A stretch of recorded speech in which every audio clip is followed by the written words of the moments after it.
नमस्कार बच्चों, क्या हाल चाल। उम्मीद है सब ठीक ठाक होगा और हम लोग इसी उम्मीद के साथ अगले टॉपिक की ओर बढ़ रहे हैं कि आप लोग पिछले टॉपिक को पढ़ लिए होंगे, रिवीजन कर लिए होंगे। तो बढ़ते हैं अपना प्यारा सा खूबसूरत सा चैनल इरा फिजिक्स पे। और आज का टॉपिक है फ्लेमिंग का वामहस्त नियम। क्या हम लोग देख रहे हैं? फ्लेमिंग का वामहस्त नियम। इसको देखने से पहले हम लोग कुछ बातों को सुनते हैं कि जब भी हम किसी धारा प्रवाह चालक को चुंबकीय क्षेत्र में रखते हैं।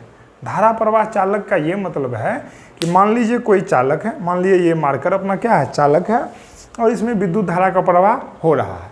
तो इसी को हम लोग क्या करेंगे, धारा प्रवाह चालक, ठीक है ना। जब भी हम किसी धारा प्रवाह चालक को चुंबकीय क्षेत्र में रखते हैं, इस मार्कर को हम कहाँ रख दिए, चुंबकीय क्षेत्र में रख दिए, चुंबक के बीच में जाकर के रख दिए, और इसमें विद्युत धारा का प्रवाह हो रहा है। तब जाकर के इस पर एक क्या लगेगा, बल लगेगा। तब जाकर के इस पर एक क्या लगेगा, बल लगेगा। और इस पर जो लगने वाला बल है वो इसमें बह रही धारा और चुंबकीय क्षेत्र की दिशा पर क्या करता है, निर्भर करता है।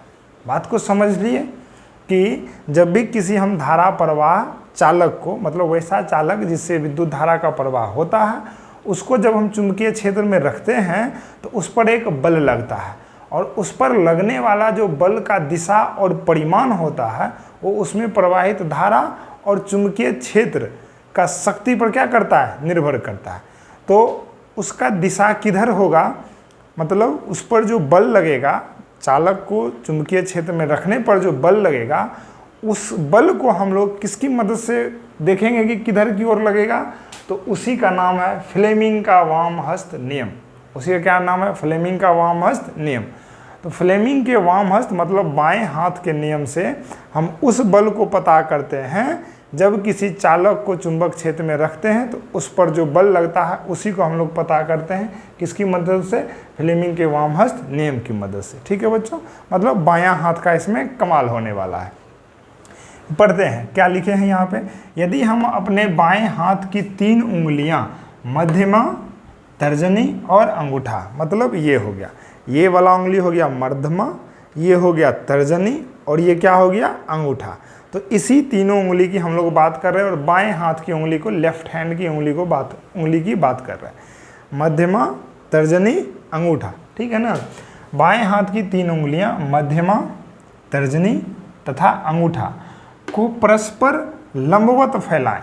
को परस्पर क्या फैलाएं, लंबवत, ठीक है ना। मान लीजिए ये एक दूसरे के क्या है, लंबवत है, को परस्पर लंबवत फैलाएं। और तर्जनी चुंबकीय क्षेत्र की दिशा, तर्जनी किधर की दिशा में हो, चुंबकीय क्षेत्र की दिशा में हो।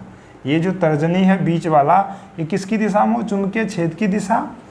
तथा मध्यमा धारा की दिशा, तथा मध्यमा किधर की दिशा में हो, धारा की दिशा में हो। तब जो अंगूठा का दिशा होगा, तब जो अंगूठा का दिशा होगा वही उस पर लगने वाले बल की दिशा को क्या करेगा, दर्शाएगा। यही कौन सा नियम बोलता है, फ्लेमिंग का वामहस्त नियम। क्या बोलता है, तीनों लेफ्ट हैंड की तीनों उंगली को फैलाएं, परस्पर लंबवत फैलाएं, और इस प्रकार से फैलाएं कि तीनों के बीच कितने डिग्री का कोण बनता हो, 90 डिग्री का कोण बनता। मान लीजिए ये है मध्यमा है, तर्जनी है, और क्या है, ये अंगूठा है।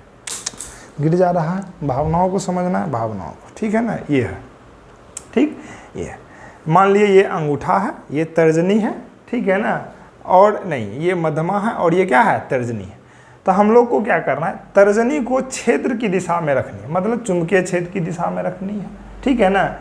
और मध्यमा जो है उसको किसकी दिशा में रखनी है, धारा की दिशा में रखनी है। तो अब जो अपना अंगूठा होगा, मतलब ये क्षेत्र की दिशा को बतलाएगा, ये धारा की दिशा को बतलाएगा। तब जो अपना अंगूठा है, तब जो अपना अंगूठा है ये किसकी दिशा को बतलाएगा, उस पर लगने वाले बल की दिशा को बतलाएगा, ठीक है ना। तो यही बात बोलता है कौन, फ्लेमिंग का वामहस्त नियम। उम्मीद है आपको समझ में आ गया होगा। और इस फ्लेमिंग के वामहस्त नियम की चर्चा हम लोग करेंगे नेक्स्ट टॉपिक में, जो आने वाला है विद्युत मोटर। क्या आने वाला है, विद्युत मोटर, ठीक है ना। विद्युत मोटर किस पे चलता है, इलेक्ट्रिक पे। मोटर के अंदर क्या होता है, चालक होता है और चुंबक होता है। चालक में धारा प्रवाह कर रहे हैं, मतलब एक विद्युत वाले चालक को चुंबकीय क्षेत्र में रख रहे हैं, तो उस पर क्या लग रहा है, बल लग रहा है। उस बल के कारण वो क्या हो रहा है, घूम रहा है। तो वही बल्ब कैसे लगता है और वो कैसे घूमता है, इसी को कौन बताएगा? फ्लेमिंग का वाम हस्त नियम, जो कि हम लोग अगली क्लास में देखेंगे। ठीक है बच्चों, तब तक के लिए नमस्कार। आप लोग अच्छे से पढ़िए और हम कोशिश कर रहे हैं कि कुछ ही दिनों के अंदर आप लोगों के लिए 10th क्लास का YouTube पे क्रैश कोर्स लाएं। ठीक, उस क्रैश कोर्स के अंदर हम आप लोगों को फिजिक्स और केमिस्ट्री के जितने भी इम्पोर्टेंट क्वेश्चंस आते हैं बोर्ड में, वो सारे डिस्कस करेंगे। तो वैसे तो फिजिक्स का सारा चैप्टर लगभग कंप्लीट होने वाला है, उसके बाद हम लोग इम्पोर्टेंट क्वेश्चंस और ऑब्जेक्टिव का जिक्र करेंगे क्रैश कोर्स के अंदर। नमस्कार, तब तक के लिए आप लोग पढ़िए, लाइक कीजिए, सब्सक्राइब कीजिए। यदि समझ में आता है तो अपने दोस्त और छोटे भाई बहनों के बीच जरूर शेयर कीजिए। नमस्कार।